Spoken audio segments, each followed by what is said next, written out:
Hi తాత. రారా మనవడా రా. ఏమైనా రాను రాను డబ్బుకు విలువ లేకుండా పోతుందిరా. ఏమైంది తాత?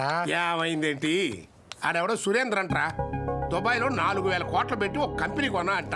ఆడు అనబాక తాత, బాధేస్తుంది. ఏ మీ నాన్నని ఎవడైనా ఆడు అంటే నువ్వు ఒప్పుకుంటావా? ఎందుకు కోరుకుంటా అంటే ఈయన మా నాన్న. సారీరా, మొన్న ఇచ్చిన 500 నాకు ఇచ్చేసాయి. ఏం నాయనా 500 రూపాయలు అంటున్నావు?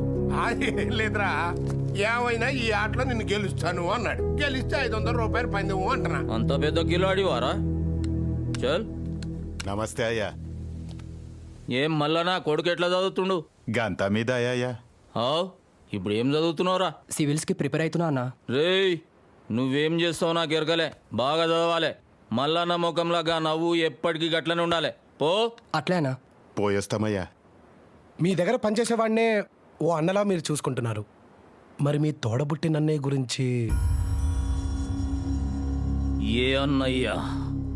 తనతో పాటు ఈయన మీకు కూడా తండ్రి నన్ను అర్థం చేసుకుని ఈయన మీ దగ్గరికి పంపించిన మీ పెద్దనయ్య. ఎవనికి రా అన్నయ్య?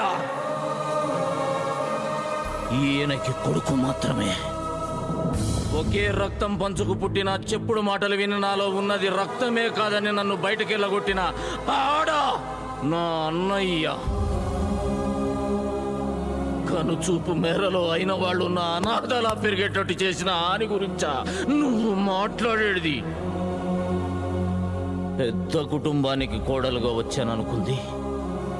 పెళ్ళే ఇంట్లో అడుగు పెట్టే ముందు ఆరతి ఇవ్వటానికి ఆడపడుచు కూడా లేకుండా చేసిన బండరాయాడు. బతకటానికి తోడుగా నాకు అది ఉంది, దానికి నేనున్నా.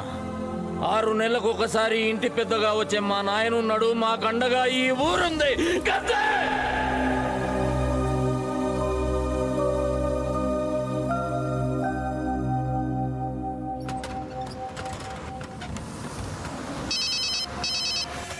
అన్నా, వాడిప్పుడే బస్సు ఎక్కాడన్నా. మామయ్య వాడిని భయపెట్టమని మాత్రమే చెప్పాడు. ఏ సెండ్ర నా కొడుకుని 2 ఊళ్ళ గొడవలాగుండాలి.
వెనక్కి పోనిరా.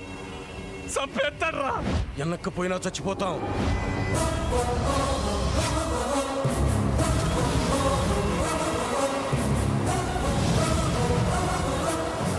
తొక్కేస్తాడు, పనులు తీయండిరా.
నిన్ను కొట్టించింది ఎవరో తెలుసా?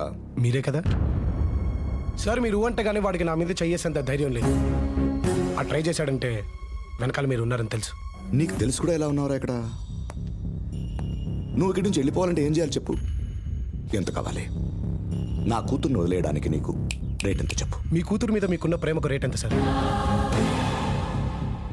అదే రేట్. మా ఆర్తలు నేర్చావురా. నా కూతురిని నీకివ్వడం నాకు ఇష్టం లేదు. నువ్వు నాకు నచ్చలేదు. మరి ఆడెందుకు నచ్చాడు సార్? చెప్తే వినవా? చేతలకు కూడా విన్ను సార్. ట్రై చేశారుగా. క్రిష్, నేను కొట్టించిన సంగతి భూమికి చెప్పి దగ్గర అవ్వాలని చూడకు. సార్ అసలు ఇందాక నుంచి కొట్టించాను అంటారేంటి? కొట్టింది నేనైతే.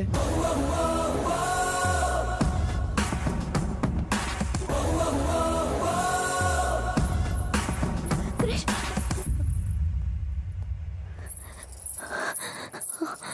ఇదంతా చేయించింది మా నాన్న. నీకేమైనా పిచ్చా? ఇంక చాలు క్రిష్, వద్దు, ఇక్కడి నుంచి వెళ్ళిపో ప్లీజ్. నేను ఈ పక్కనున్నాననే ధైర్యంతో నువ్వు ఇక్కడికి వచ్చావు. నేను వెళ్ళటం అంటూ జరిగితే ఆ ధైర్యాన్ని నిజం చేసి వెళ్తాను. ఈ ఇంట్లో వాళ్ళని నువ్వెంత మార్చినా వాళ్ళు మా నాన్న ముందు నిలబడి మాట్లాడలేరు. ఒకవేళ మా నాన్న మారినా ఆయనకు నువ్వు నచ్చవు క్రిష్. అదే కదా నాకు కావాల్సింది. మీ నాన్న మారటం, ఆయనకు నేను నచ్చకపోవటం. నువ్వే అన్నావుగా నచ్చితే వదులుకోలేరని. కొంపతీసి నచ్చాననుకో నీ ఫ్రెండ్ అని చంపేసుద్ది. ఎప్పుడు హ్యాపీనెస్లోనే ఉన్నాను, హ్యాపీ సిచ్యువేషన్స్ని చూశానన్నావు. అది నిజం కాదు క్రిష్. నువ్వెక్కడుంటే అక్కడే హ్యాపీనెస్ ఉంటుంది. నువ్వున్న చోట అందరూ హ్యాపీగా ఉంటారు.